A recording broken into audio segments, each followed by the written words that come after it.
नमस्कार। खेलों पे हमारे साप्ताहिक कार्यक्रम खेल आजकल में आप सबका बहुत बहुत स्वागत है। हम खेल आजकल की खबर पर जाएं, लेकिन उससे पहले हम यहां आपको सीधे लिए चलते हैं भुवनेश्वर, जहां पर भाजपा अध्यक्ष जेपी नड्डा एक चुनावी रैली को संबोधित कर रहे हैं। का पैसा हम 18 महीने में उसको वापस पहुंचाएंगे, इसके लिए हम काम करेंगे।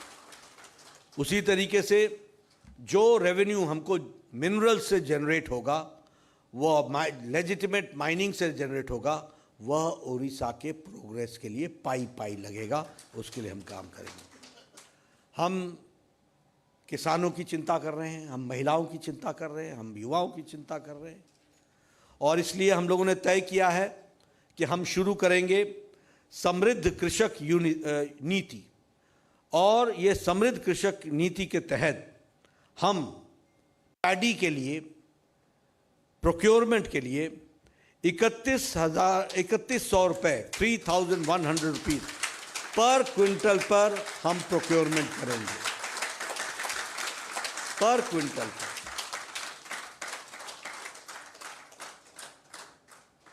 और ये प्रोक्योरमेंट 48 आवर्स के अंदर, 48 घंटों के अंदर डीबीटी के माध्यम से, डायरेक्ट बेनिफिट ट्रांसफर के माध्यम से किसानों के खाते में जाएगा।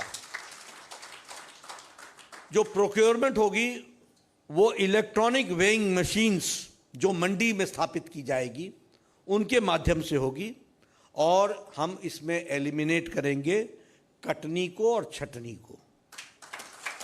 जो ऑर्डर ऑफ द डे है उसको हम समाप्त करेंगे। उसी तरीके से महिलाओं के लिए हम सुभद्रा योजना चलाएंगे, और उस सुभद्रा योजना में हर एक बहन, हर एक महिला, every women will receive a cash voucher of 50,000 rupees, 50,000 रुपए का कैश वाउचर, जो उसको 2 साल के अंदर उसको वाउचर को इन कैश करना पड़ेगा, और उससे उसका परिवार में उसका विकास हो सके, उसके लिए काम है। उसी तरीके से हम हर एक मेट्रो सिटी में उड़िया भवन इस्टेब्लिश करेंगे, ताकि हमारे लोग देश भर में जो विकास के दृष्टि से जाते हैं उसको हम सहयोग कर सकें, और उनका वहाँ पर प्रवास को हम सुगम बना सकें। इसलिए हर मेट्रो सिटी में उड़िया भवन बनेगा, उसके लिए हम काम करेंगे। हम लोगों ने तय किया है कि आने वाले 5 साल में 2027 तक, अगले 3 सालों में 2027 तक हम 25 लाख लखपति दीदी बनाएंगे, और उनको हम।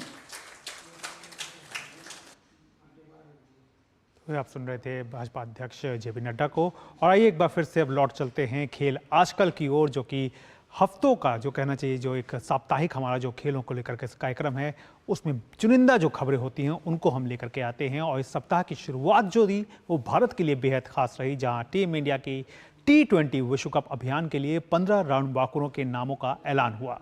इसके अलावा रियल मैड्रिड ने 36वीं बार ला लीगा का खिताब अपने नाम किया। वहीं खास संवाद में बात करेंगे तीरंदाज पार्थ सालुंके की, जिनकी नजर पेरिस ओलंपिक में जगह बनाने पर है। तो आइए शुरुआत करते हैं खेल आजकल की।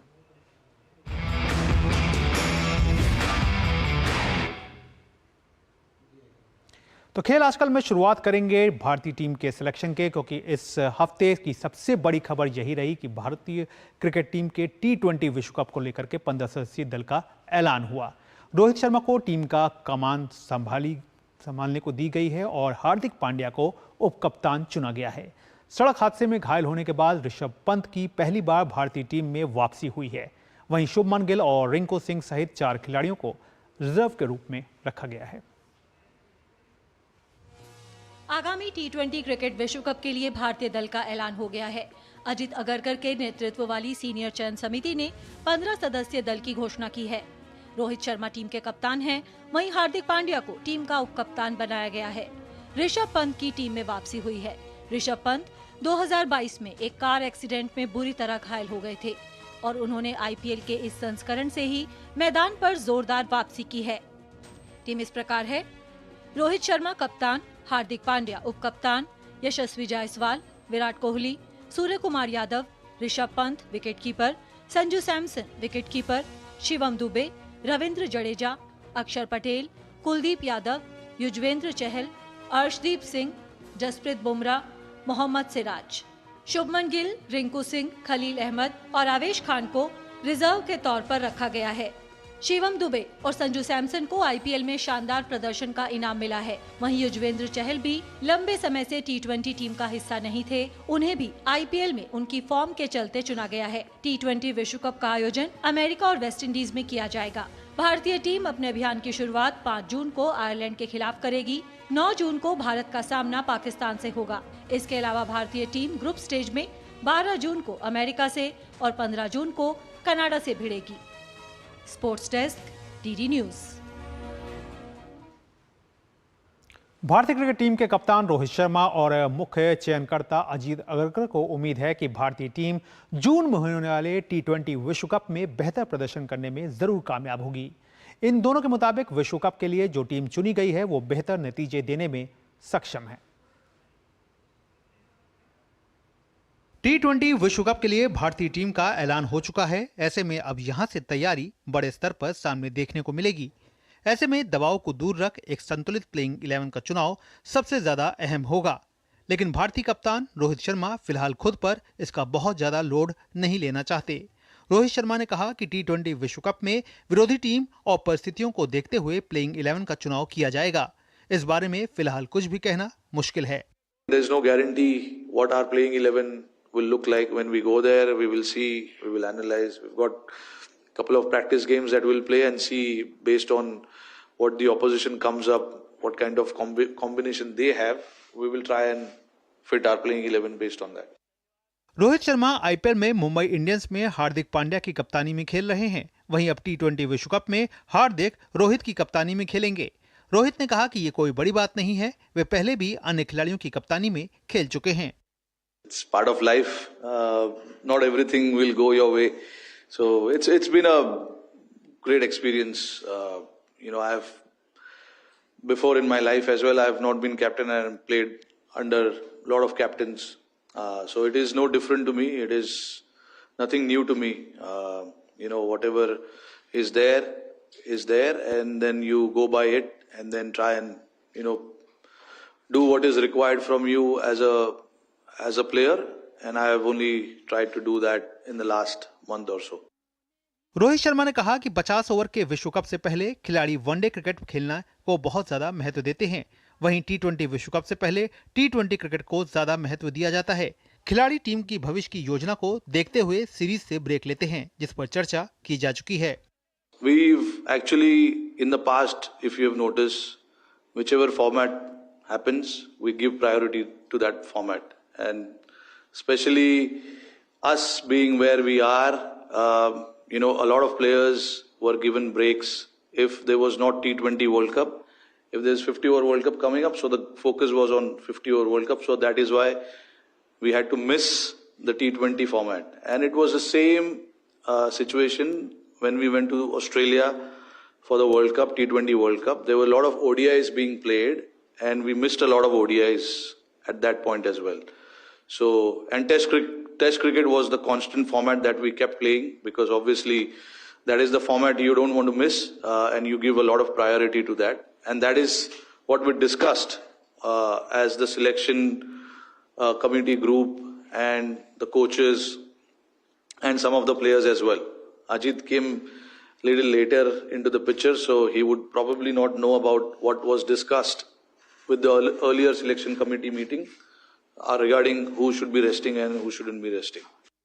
वहीं मुख्य चयनकर्ता अजीत अगरकर ने कहा कि लोकेश राहुल एक शानदार खिलाड़ी हैं। टी20 विश्व कप की टीम में उन्होंने बल्लेबाजी क्रम के हिसाब से खिलाड़ियों को चुना है और जिस जगह राहुल खेलते हैं फिलहाल वहां उनकी जगह नहीं बनती।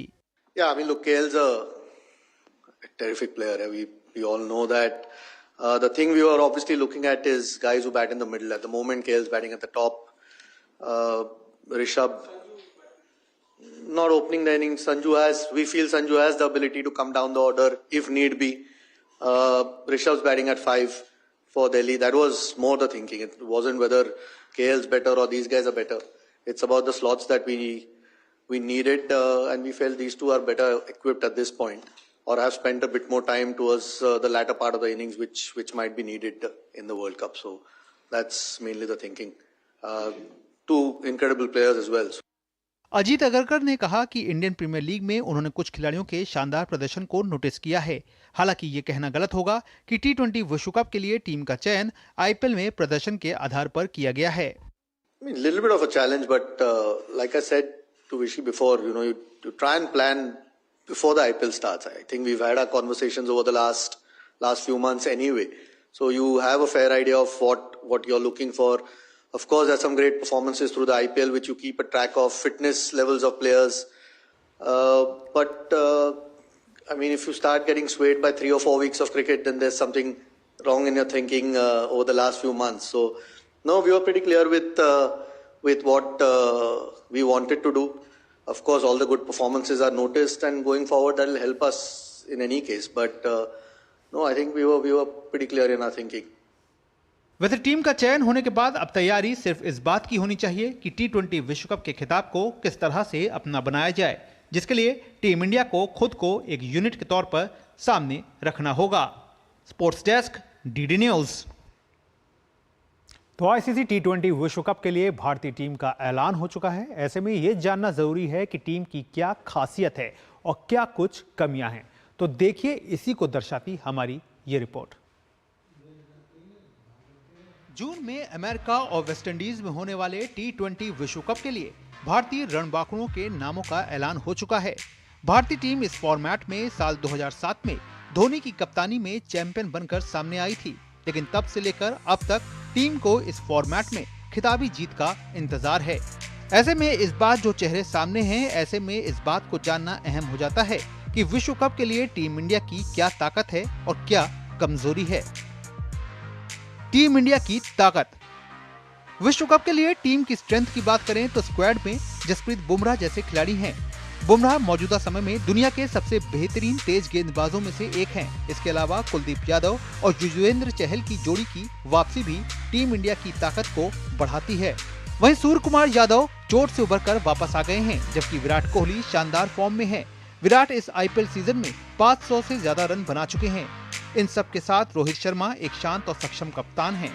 ओपनिंग में अगर उनका बल्ला चला तो फिर गेंदबाजों की खैर नहीं।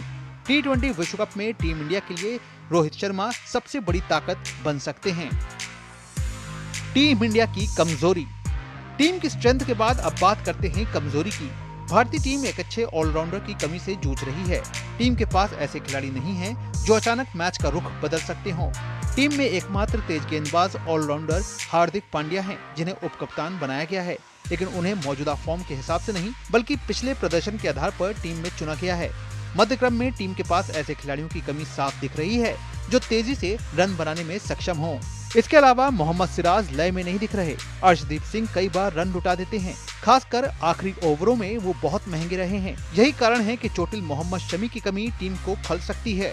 इतना ही नहीं, टीम में ज्यादातर खिलाड़ियों की फील्डिंग भी औसत दर्जे की है।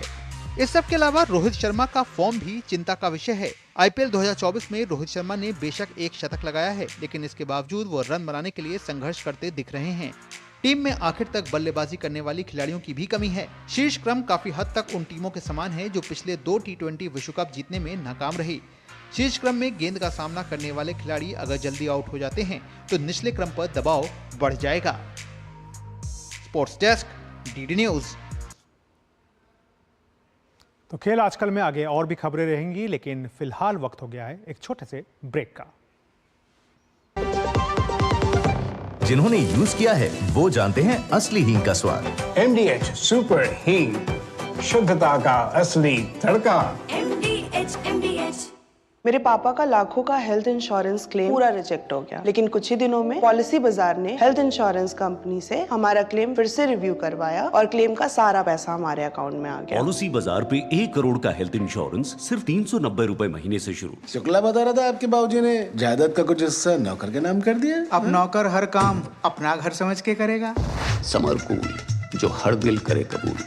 MDH का किचन किंग किचन में हो तो हम सब कुछ बना सकते हैं। बैंगन का भरता, आलू गोभी, भिंडी मसाला और भी बहुत कुछ।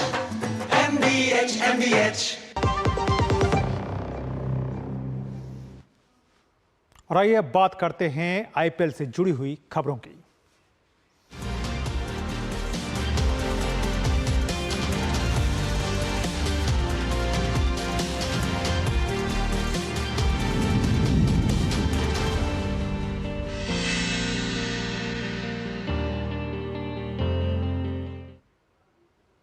इंडियन प्रीमियर लीग में आज 2 मुकाबले हैं। दिन के पहले मैच में इस वक्त चेन्नई सुपर किंग्स और पंजाब किंग्स की टीम आमने सामने है। मैच में पंजाब किंग्स ने टॉस जीता और पहले गेंदबाजी करने का फैसला किया। CSK ने ताज़ा समाचार मिलने तक 8 विकेट पर 158 रन बना लिए हैं।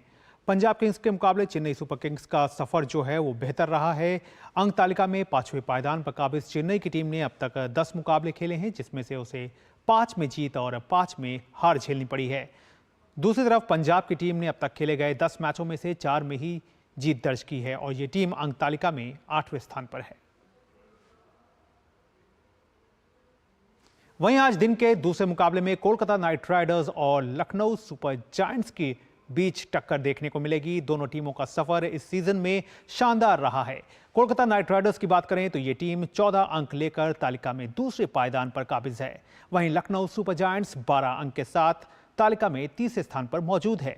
आज होने वाले मुकाबले में जीत के साथ दोनों टीमों की कोशिश प्लेऑफ में पहुंचने की अपनी दावेदारी को मजबूत करने की रहेगी।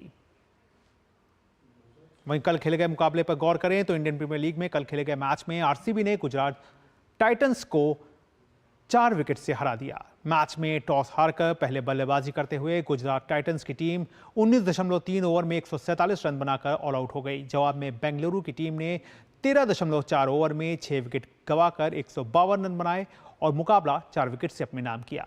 RCB के लिए फैफ डू प्लेसिस ने 23 गेंदों में 64 रन की विस्फोटक पारी खेली, जबकि विराट कोहली ने 42 रन बनाए।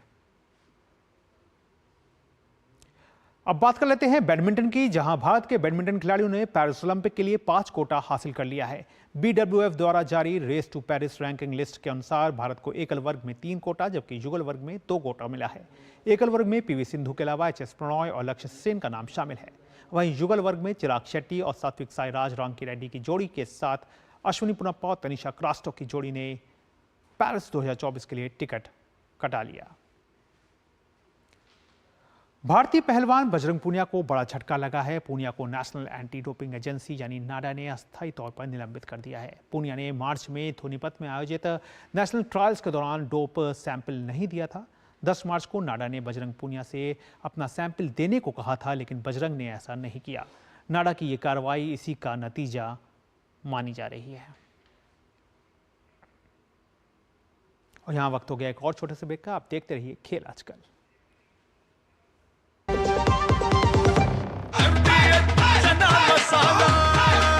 अब छोलिया हो या लोबिया, सफेद चने या काले चने, सब कुछ मजेदार बने।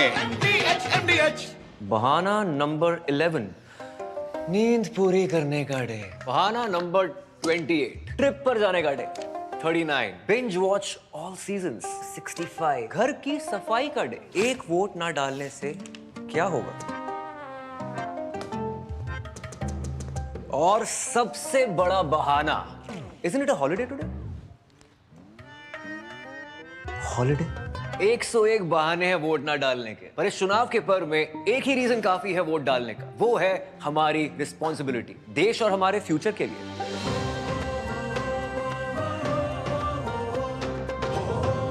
तो चलो सब मिलकर मनाते हैं इस चुनाव के पर्व को गर्व के साथ। तेरी होने वाली मदर इन लोग कुछ ज्यादा ही ट्रेडिशनल है। ट्रेडिशनल लोग ज्यादा इमोशनल होते हैं। तो भाई साहब कोई किसी की लाइफ में आग नहीं लगा पाएगा। समर कूल जो हर दिल करे कबूल। अब तक टेस्टी राजमा बनाना नहीं आया। बिना MDH राजमा मसाला के टेस्टी राजमा कैसे बनेगा?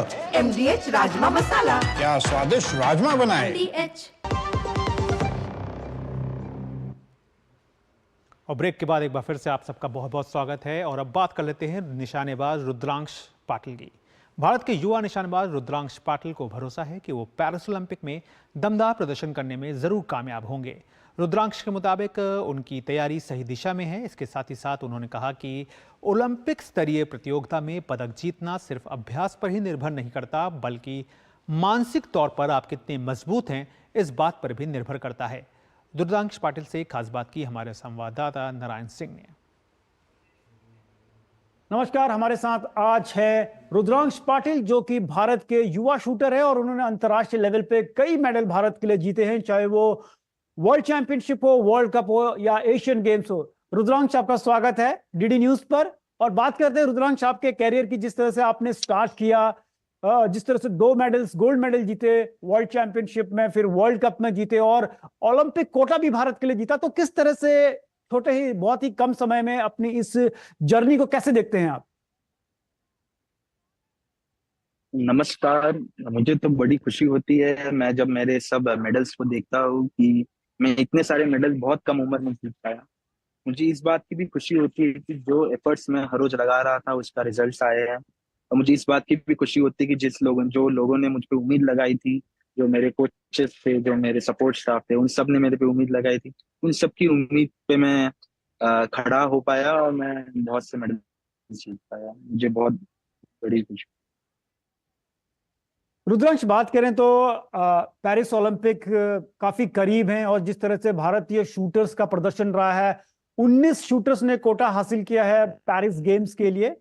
तो क्या चांसेस लगते हैं आपको इस बार? क्योंकि पिछले बार भी काफी चांसेस लग रहे थे कि शूटिंग में कुछ मेडल्स आएंगे, लेकिन इस बार आपको क्या लगता है कि जो 19 जो शूटर्स हैं उन्होंने कोटा अर्न किया है भारत के लिए, तो कितने मेडल्स आपको लगते हैं कि वो ट्रांसलेट हो पाएंगे? कितने मेडल्स हम जीत सकते हैं पेरिस में? तो इस बार भारत को 19 कोटा आए हैं और इस बार मुझे लगता है कि 19 के 19 शूटर्स के पास इतनी कैपेसिटी है कि वो गोल्ड ले आ पाए। और मुझे खुशी इस बात की होती है कि सब लोग इस बात को बिलीव भी करते हैं कि वो मेडल ला सकते हैं। और पर आखिर में ये सब कुछ उस दिन पे बहुत इम्पोर्टेंस है, क्योंकि उस दिन पे हम लोग खुद के प्रोसेस पे जितना ध्यान दे पाए, उतने खुद पे कितना बिलीव कर पाए, उसके ऊपर हमारा मेडल है। पर मेडल आने की चांसेस बढ़ जाते हैं। पर मुझे लगता है कि कुछ भी होगा वो हमारे अच्छे के लिए होगा और हम सब ने उतनी एफर्ट्स लगा रहे हैं कि हमारे देश का नाम और ऊंचा करता है। तो जिस तरह रुद्रांश ने कहा कि जो 19 के 19 शूटर्स है उनके पास पोटेंशियल है, टैलेंट है कि वो अपने टैलेंट को मेडल में ट्रांसलेट कर सके। रुद्रांश, अगर बात करें शूटिंग के गेम की, एक इसको देखा जाता है कि अब मेंटली आपको बहुत ही कूल और काम रहना पड़ता है। तो आप किस तरह से अपने आप को तैयार करते हैं किसी भी बड़े इवेंट से पहले कि वो एक मेंटल कामनेस रहे, उसके बारे में कुछ बताइए। हर दिन हम लोग कोशिश करते हैं खुद को काम रखने की, ये चीज होती है। मैं बिलीव करता हूँ पर्सनली कि कंपटीशन के लिए हमें अलग से तैयारी करनी पड़ती है और हम जो ट्रेनिंग करते हैं वो बस ट्रेनिंग को इम्प्रूव करने के लिए नहीं, बट कंपटीशन में और अच्छा करने के लिए हम कोशिश करते हैं। ऑब्वियसली थोड़ा फर्क, मतलब बहुत फर्क पड़ता है कंपटीशन में, हमारी पूरी बॉडी हिलने लगती है और यही बड़े चैलेंज होती है, क्योंकि इस गेम में हम लोग कितना भी फोकस करें, अगर हमारी बॉडी ही हिल रही है तो हम उस दिन कुछ भी नहीं परफॉर्म कर सकते। तो हम लोग बहुत से अलग अलग टेक्निक्स ट्राई करते हैं जो हमें सिखाए गए हैं। उसमें ब्रीदिंग आती है, उसमें कॉन्सेंट्रेशन एक्सरसाइज आते हैं। इसलिए कारण हम लोग जो रिजल्ट है उससे फोकस निकाल के प्रेजेंट मोमेंट पे लाना फोकस सीख जाते हैं, और वो हम लोग बहुत सालों से कर रहे हैं। इसलिए अभी हम लोगों को वो आदत ऐसी हो गई है कि हम कोई भी कॉम्पिटिशन में जाए तो खुद को उस हिसाब से कंट्रोल में रख सकते हैं। बट हर बार एक अलग एक्सपीरियंस होता है, तो हर बार हम कुछ ना कुछ नए सीख के अभी भी ग्रो ही कर रहे हैं। रुद्रांश, अगर बात करें आपके कैरियर की, आप शुरुआत में शूटिंग ज्वाइन नहीं करना चाहते थे, आप फुटबॉल और चेस में ज्यादा इंटरेस्टेड थे, तो ये शिफ्ट कैसे आया आपको कि आपने शूटिंग को ही अपना पैशन क्यों बनाया? हाँ बिल्कुल, शूटिंग मुझे बहुत ही बोरिंग गेम लगता था कि 2-2 घंटे 3-3 घंटे एक जगह पे खड़े रह के एक जगह पे नींद, मतलब वो कैसे मारना है इतना, कौन, बिना गाने नहीं है ना ही हिलना है, ऐसा ऐसा कैसा गेम है। बट जैसे जैसे मैं शूटिंग करते गया, मैंने देखा कि मेरा बहुत लोग मुझे कॉन्ग्रेचुलेशन बोल रहे हैं, मुझे कॉन्ग्रेचुलेशन बोल रही है। मैंने इतने मार्क्स लाए, मैंने क्या क्या किए, तो मुझे उसके लिए कुछ नहीं मिला था, पर ये स्पोर्ट्स में मैंने एक साधारण सा डीएसओ मेडल ला दिया, उसके लिए मुझे सब लोग मुझसे मिलना चाहते हैं। ये मेरे लिए बहुत बड़ी बात थी जब मैं 12-13 साल का था, और आई थिंक सो वो सब चीजों के कारण ही मैं मोटिवेट हुआ और अच्छा करने के लिए। और बाद जब मेरा शूटिंग वही जून हो रहा था 2018 में, तब मुझे ऑप्शन मिला था मेरे घर वालों से कि शूटिंग गेम छोड़ देते हैं। मुझे उसी टाइम पे पता चल गया कि मुझे इस गेम से कितना प्यार है, क्योंकि मुझे ये गेम को छोड़ना नहीं था कुछ भी हो। तो इस प्रकार मेरा गेम में इंटरेस्ट बढ़ा है। और मेरी मम्मी मुझे पहले, वो जब इंटरेस्ट बिल्कुल नहीं था और मेडल आया नहीं था, तब तक मुझे खाना अच्छा मिलेगा घर पे ये कह के मुझे भेजती थी अगर तुम ट्रेनिंग करोगे। तो ये सुन सुन के और ये फोकस कर करके मैं पहले मेडल लाया, और मेडल लाने के बाद ऑटोमेटिकली मेरा आगे फोकस बढ़ गया। तो बहुत बढ़िया। और आपकी मम्मी जिस तरह से आपको खाने के लिए बोलती थी कि अगर आपके लिए अच्छा खाना बनाएंगी जब आप रेंज पे जाएंगे, तो बहुत बेहतरीन आपका प्रदर्शन रहा। रुद्रांश, धन्यवाद आपका, आप हमारे साथ जुड़े और हमको पूरी उम्मीद है कि आप पेरिस ओलंपिक्स में भी जो प्रदर्शन आपने पहले किया उसको दोबारा करेंगे और एक मेडल लाएंगे देश के लिए। धन्यवाद हमसे जुड़ने के लिए, बहुत बहुत धन्यवाद। Thank you for calling. Thanks. तो वाकई रुद्रांश पाटिल ने अपने कुछ जीवन के अनुभव जो थे वो हमारे संवाददाता नारायण सिंह के साथ बांटे। बहरहाल बात कर लेते हैं अब एक अन्य निशानेबाज की। निशानेबाजी में भारतीय निशानेबाजों का हमेशा से दबदबा देखने को मिला है। इस कड़ी में उभरते हुए निशानेबाज भी अपना दमखम दिखाने में पीछे नहीं है। ऐसी ही एक निशानेबाज हैं नैन्सी, जिन्होंने ओलंपिक क्वालिफिकेशन के पहले चरण में टॉप किया है। नैन्सी से खास बात की हमारे संवाददाता नारायण सिंह ने। पेरिस ओलंपिक काफ़ी नज़दीक हैं और भारतीय शूटर्स से काफ़ी उम्मीदें हैं, और हमारे साथ अभी एक ऐसी शूटर्स है नैन्सी जिनसे काफ़ी उम्मीदें हैं और उन्होंने टॉप भी किया है यहाँ क्वालिफिकेशन में। नैन्सी, कितना कड़ा मुकाबला रहा, किस तरह से देखती हैं इसको आप?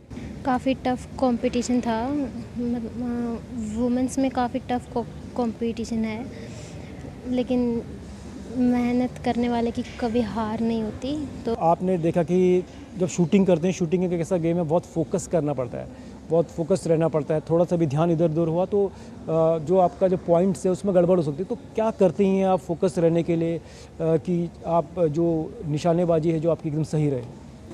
अपने प्रोसेस पे ध्यान देना और एमिंग पे ध्यान देना सबसे इम्पोर्टेंट है शूटिंग में। तो अगर ओवरऑल आप बात करें भारतीय शूटिंग की, 20 कोटा भारतीय शूटर्स ने अर्न किए हैं। चाइना के पास दूसरे नंबर पे है भारत। तो कैसे देखते हैं कि इतनी बड़ी उपलब्धि, इतने ज़्यादा टैलेंटेड शूटर, और एवरेज एज देखें तो भारतीय शूटर की 22 साल की है। तो क्या रीज़न मानती हैं कि इतने ज़्यादा शूटर्स आ रहे हैं और वर्ल्ड लेवल पे मेडल जीत रहे हैं भारत के लिए? गवर्नमेंट काफ़ी ज़्यादा सपोर्ट कर रही है, जैसे कि टॉप्स, रिलायंस, स्पॉन्सर भी बहुत अच्छे हैं और हर चीज़ मिलती है, मतलब फिजियो वगैरह, साइकोलॉजिस्ट।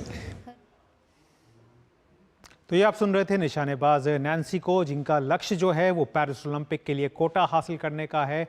और हम यही उम्मीद करेंगे कि न केवल वो कोटा हासिल करें बल्कि यहाँ से मेडल की जो संभावनाएं हैं उस पर भी पूरी तरह से खरा उतरें। तो खेल के लिए हफ्तों की जो खबरें रहीं, जो हफ्ते भर की जो खबरें खेल जगत में छाई रहीं, उनको लेकर के ये हमारा जो आज का जो खास कार्यक्रम है उस पर अब विराम लगाते हैं। लेकिन अगले हफ्ते हम फिर आएंगे और फिर आपके सामने खेल जगत की जो बड़ी खबरें रहेंगी उसको विस्तार से आपके साथ शेयर करेंगे। हमें इजाज़त दीजिए, नमस्कार।